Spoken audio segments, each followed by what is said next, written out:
अमिताभ जी जल्दी से इस पर रिस्पॉन्स। बिल्कुल, वो कह रहे हैं कि अभी तो योग्यता का मामला कोर्ट में है, सुप्रीम योग्यता का मामला है कोर्ट में अभी विधायकों का, ऐसे में फ्लोर टेस्ट पीछे से बीच में कराना ठीक रहेगा? नहीं, योग्यता का मामला तब वैलिड होगा। बिल्कुल अंजना जी, देखिए ध्यान से, बहुत ही बारीक चीज है ये। योग्यता या अयोग्यता तब वैलिड होगी जबकि जिसने भेजा उसके कुर्सी पे वो प्रश्न चिन्ह जो लगा है वो सही हो। जबकि मेजॉरिटी ने तय कर दिया कि तुम अब डिप्टी स्पीकर नहीं बन सकते, तो इसका मतलब है कि मेजॉरिटी वहां फ्लोर में आएगी और कहेगी कि deputy speaker is not proper to hold the house. ठीक तो है, ये जो सतीश मान शिंदे जी हमारे साथ हैं। एक सेकंड संजना जी रुक जाइए, सतीश मान शिंदे जी जुड़ रहे हैं, दो तीन रिएक्शन एक सेकंड प्लीज रुक जाइए। मुझे पता है कि हर किसी को इस पर कहना है, आज तो सड़कों पर निकल जाइए, लोगों की इतनी राय है, तो यहाँ तो तमाम वकील हमारे साथ जुड़े हुए हैं। सतीश मान शिंदे जी, मेरा पहला सवाल आपसे यही, क्योंकि बड़ी खबर इस वक्त आ रही है कि शिंदे फ्लोर टेस्ट की मांग कर सकते हैं। जो डेप्यूटी स्पीकर को लेकर, उनकी भूमिका को लेकर याचिका दायर की है बागी गुट ने, उस पर सुनवाई चल ही रही है। डेप्यूटी स्पीकर को कहा गया है कि आप अपने ही मामले में जज कैसे बन गए, आपने क्यों नहीं उनकी बात सुनी, इन सब को लेकर क्या ऐसा फ्लोर टेस्ट बीच में हो सकता है?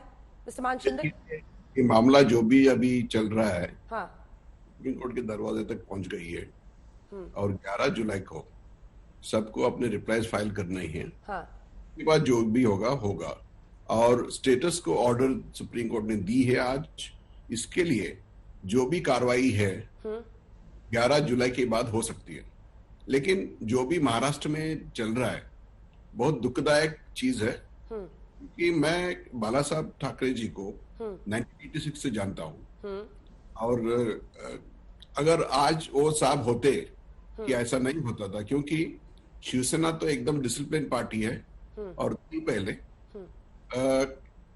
मुझे अभी भी याद है 95-96 में जब शिवसेना की युति गवर्नमेंट बनी थी बीजेपी के साथ और शिवसेना के सीएम थे, एक बार बाला साहब ने जिक्र किया था कि जब हम युति के सरकार बनाए और हमारे पार्टी के लोग पावर में आ गए हैं, बाकी लोग भी हमारे दोस्त लोग पावर में आ गए हैं, तब खुश होना चाहिए। लेकिन मैं बहुत दुखी हूं, क्योंकि उस टाइम ऐसा हुआ था कि उनके मिसेस ठाकरे जी, मीना जी ठाकरे गुजर गए थे 95 में। 96 में बाला साहब के बड़े लड़के बिंदु माधव ठाकरे गुजर गए थे। और उस टाइम बहुत बाला साहब तो बहुत सैड थे और नाखुश थे। और जो भी गवर्नमेंट में चल रहा था वो देख के उन्होंने बोला कि सरकार आने के बाद हम कोई खुश नहीं है, क्योंकि मेरे फैमिली में सब प्रॉब्लम्स हो गए हैं। मेरे ठीक है। लड़का चला गया, पार्टी में पावर मिलने के बाद भी एक के साथ झगड़ा कर रहे हैं। वो बोलते थे कि पावर आने के बाद अब ग्रीडी हो गए हैं और सब चाहते हैं कि मैं मंत्री बनूं। अगर बाला साहब आज होते, ऐसा कोई इंडिसिप्लिन नहीं होता था। ठीक है, लोग पर क्या आपको नहीं लगता है मान शिंदे जी की बाला साहब अगर आज होते जी के बाद अगर उनको उद्धव ठाकरे जी का जो लीडरशिप में कबूल नहीं है, उनको रिजाइन करना चाहिए। ऐसे बंडखोर करके गुजरात और असम भाग के वहां पे वो सेलिब्रेट कर रहे हैं, पता नहीं कौन सी विक्ट्री की सेलिब्रेट कर रहे हैं। उनको तो पहले आके इधर महाराष्ट्र में फेस करना पड़ेगा पब्लिक को। दूसरी बात है कि लेजिस्लेचर में जाके जो भी उनको पावर दिखाना है अपना दिखा सकते हैं, लेकिन सुप्रीम कोर्ट में जाने के बाद कार्रवाई ले सकते हैं और तो सिर्फ 11 जुलाई के बाद ले सकते हैं। आपने अपनी बात की शुरुआत की थी कि बाला साहब को बहुत चोट पहुंचती, क्या आपको लगता?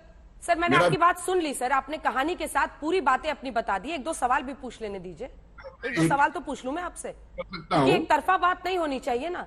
बाला साहब को तो इस बात पर भी बहुत दुख होता कि कांग्रेस के साथ समझौता कर लिया सत्ता के लिए। बाला साहब को तो इस बात पर भी बहुत दुख होता कि किस तरह से अपने ही लोगों के घरों पर धमकाया जा रहा है, दफ्तरों को तोड़ा जा रहा है। सर इसीलिए मैंने बोला था कि कल परसों कि अगर बाला साहब होते, बीजेपी और शिवसेना का जो गठबंधन था वो कभी टूटता नहीं था। मुझे अभी भी याद है 2002 के साल में जब गोवा के बीजेपी का इलेक्शन चल रहा था, उस टाइम मोदी जी को गुजरात चीफ मिनिस्टरशिप से हटाने का कोशिश। उस टाइम अरुण जेटली साहब ने बाला साहब से आके मुलाकात की थी। उस टाइम सिर्फ बाला साहब ठाकरे ने मोदी जी का समर्थन किया था और इसकी वजह से मोदी जी बच गए थे और उनको निकाला नहीं गया। उनके पार्टी में बहुत से लोग थे। इसीलिए मैं बोलता हूं कि इनका जो रिलेशनशिप था मोदी जी का और बाला साहब का बहुत एकदम क्लोज रिलेशनशिप था। इसकी वजह से एक दूसरे को मानते थे और रेस्पेक्ट करते थे। और मेरे ख्याल से अगर बाला साहब होते कभी भी बीजेपी और शिवसेना का गठबंधन टूटता नहीं था। और जो के बाद चली है वो तो अनहोली सरकार चल रही थी महाराष्ट्र में। फिर भी मेरा यही विनती है कि अगर आप खुश नहीं है, आप सब अपने पावर लेके आप अपना पूरा असेंबली को डिसॉल्व करके वापस इलेक्शन डिक्लेयर करके, जो महाराष्ट्र में चल रहा है 7-8 बरस से वो अच्छा नहीं है। महाराष्ट्र स्टेट जो है एकदम प्रोग्रेसिव स्टेट। ये फैसला किसको लेना होगा? अगर असेंबली डिसॉल्व करना है, ये फैसला किसको लेना होगा? चीफ मिनिस्टर को। तो आप ये कह रहे हैं कि उद्धव ठाकरे सही फैसला नहीं ले रहे हैं, उनको ऐसा फैसला लेना चाहिए चुनाव में जाने का?